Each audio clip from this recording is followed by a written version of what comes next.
Welcome back to the channel, everyone. I appreciate you being here today because the discussion we're about to dive into is extremely important for long-term investors, income-focused portfolios, and anyone who has ever questioned whether SCHD is still worth holding after the kind of performance it delivered this year. There's been a lot of noise around this ETF recently. Some people are frustrated, some are confused, some are even wondering if it's time to move on entirely. But before making any decisions, it's crucial to understand why SCHD has behaved the way it has, what's actually going on within the fund, what its dividend growth tells us, and how the broader market environment has influenced its results. So in today's breakdown, we're going to go deep into performance, methodology, yield, historical dividend trends, sector exposures, and what current conditions might mean for the coming years. And remember, I don't have anything to show on the screen, so everything will be explained clearly using simple language. With that said, let's dive right in. This video is for informational purposes only and is not financial advice. Always do your own research or consult a professional before making any investment decisions. To start things off, let's address the elephant in the room. SCHD has not been a market leader lately. Anyone following it knows that the fund has underperformed the broader US market over the past year. While the S&P 500 has been pushing upward thanks to a small group of mega-cap companies, SCHD is sitting roughly 5% lower. This underperformance hasn't gone unnoticed, and naturally it has led many investors to question what's happening. But the explanation isn't actually complicated. The reality is that SCHD simply doesn't have much exposure to the high-flying technology names that have been responsible for most of the S&P 500's gains recently. Over the past 2 years, a handful of companies, widely known as the Magnificent Seven, have essentially carried the index. These stocks have grown to dominate the S&P 500 so heavily that the top 10 holdings now account for over 40% of its total market capitalization. That means almost half of the entire index is concentrated in a tiny group of companies. When those companies explode upward, the whole S&P 500 looks incredible. But an ETF like SCHD, which avoids chasing overvalued tech names and focuses instead on sustainable dividend payers, does not follow the same path. SCHD's selection strategy naturally pushes it away from certain sectors, especially ones where dividends are low or inconsistent. But while price performance has disappointed some investors recently, this is only one part of the story. If we shift our attention from price movement to something far more important, dividend growth, the picture becomes much more encouraging. Looking through historical dividend data going all the way back to SCHD's launch in 2011, there is a clear and impressive trend.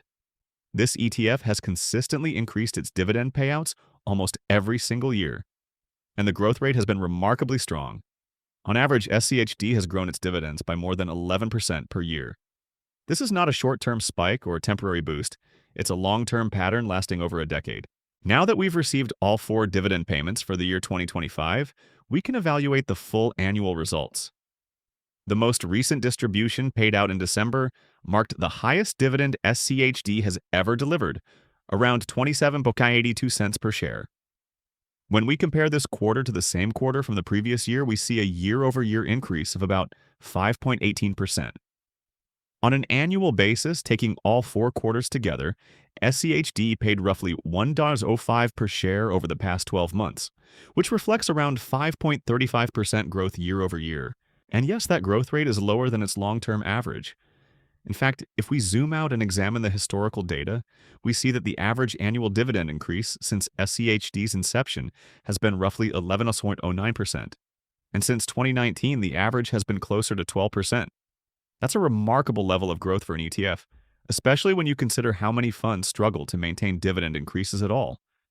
But SCHD has been one of the rare exceptions, consistently delivering high dividend growth for many years. Interestingly, whenever SCHD experiences a year where dividend growth falls below its typical levels, like the current year, which saw mid-single-digit growth, the following year often rebounds with unusually strong increases. This pattern has appeared multiple times. For example, after a modest growth year around 3.7%, SCHD followed up with dividend increases above 7%, then another jump to nearly 20%, and then another year with increases above 17%. So historically, years of lower than average growth are often followed by a return to stronger momentum. Looking at trailing 12-month dividends, the total comes in slightly above 1.04 per share. And by reinvesting those dividends, the compounding effect becomes much more powerful. For instance, just through reinvesting the most recent dividend payments, an investor could be adding roughly $38 to $40 in additional annual income without doing anything at all. This reinvestment effect compounds over time, helping to boost future returns dramatically.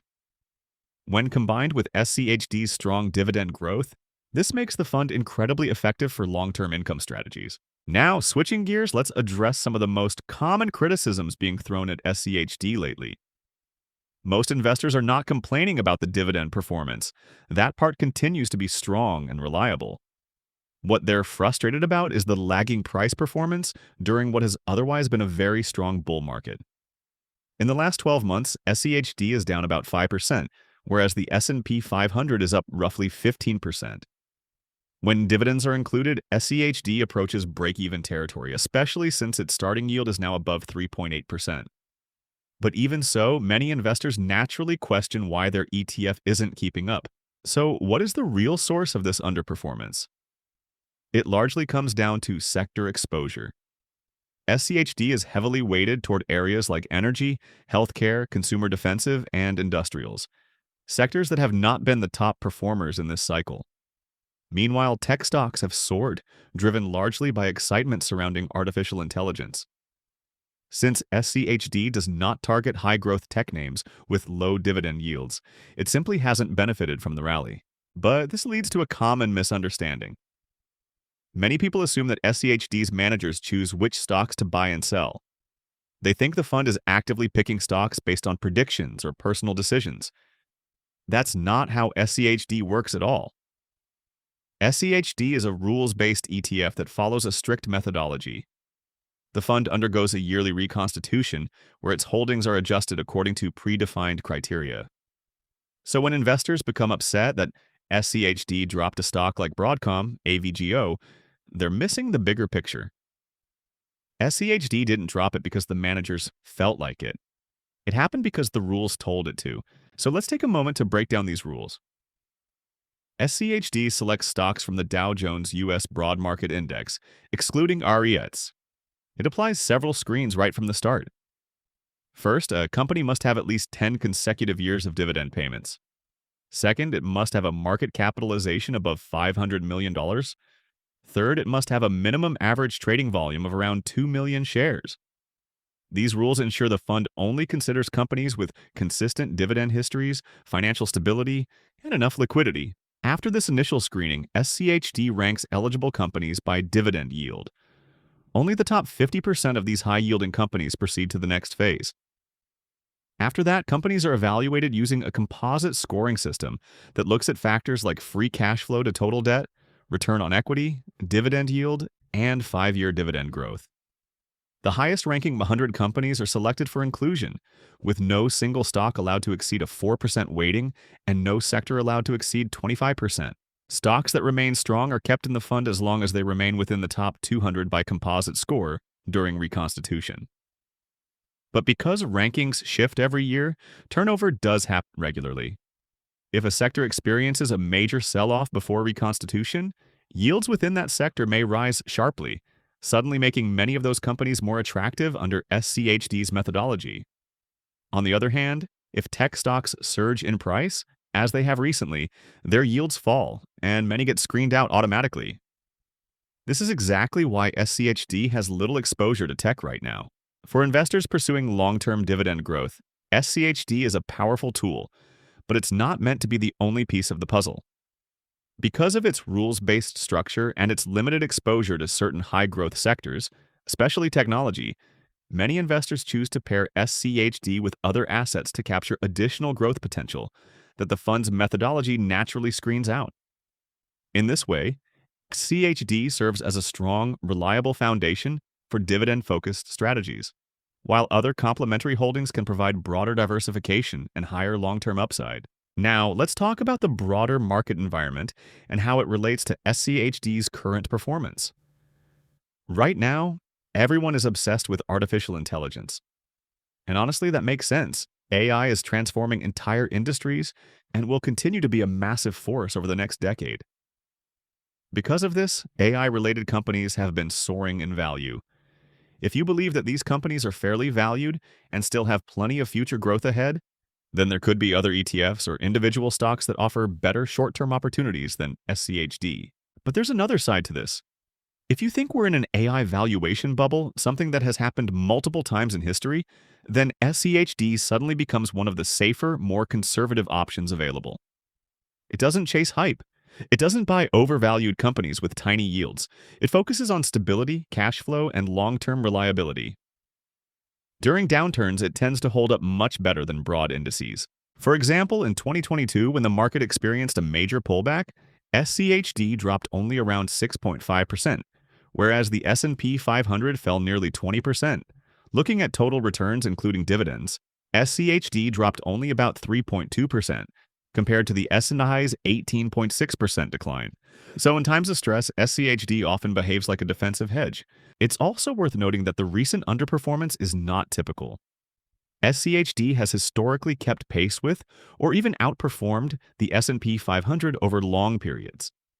And while SCHD itself launched in 2011, the underlying index it tracks has been around much longer.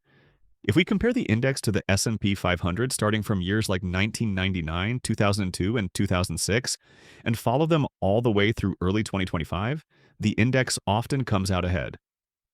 This long-term track record demonstrates that SCHD's methodology isn't flawed.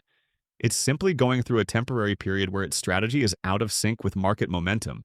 The larger theme investors must keep in mind is that investing is cyclical. Different styles and sectors rotate in and out of favor. Right now, AI and mega-cap tech dominate, but there will come a time when dividends, cash flow, and defensive sectors regain leadership. When that happens, SCHD will likely outperform again, just as it has in the past. To wrap things up, SCHD's recent performance has caused concern, but the underlying fundamentals remain extremely strong. The dividends continue to grow at a healthy rate, reinvestment is increasing long-term income, and the methodology behind the ETF remains disciplined and consistent. The underperformance is tied almost entirely to the extraordinary rise of mega-cap tech stocks, which SCHD intentionally avoids unless they meet strict criteria. Whether SCHD is the right choice for your portfolio depends on your goals. If you want aggressive tech exposure, you may need additional holdings. But if you're looking for long-term dividend reliability, steady growth, and a disciplined strategy that holds up during downturns, SCHD remains one of the strongest options available. Markets shift, trends rotate, and cycles change. But SCHD's durability continues to show why it's one of the most respected ETFs among long-term dividend investors. Thanks for watching. If you found this helpful, don't forget to like, subscribe, and hit the bell so you don't miss any updates. See you in the next video.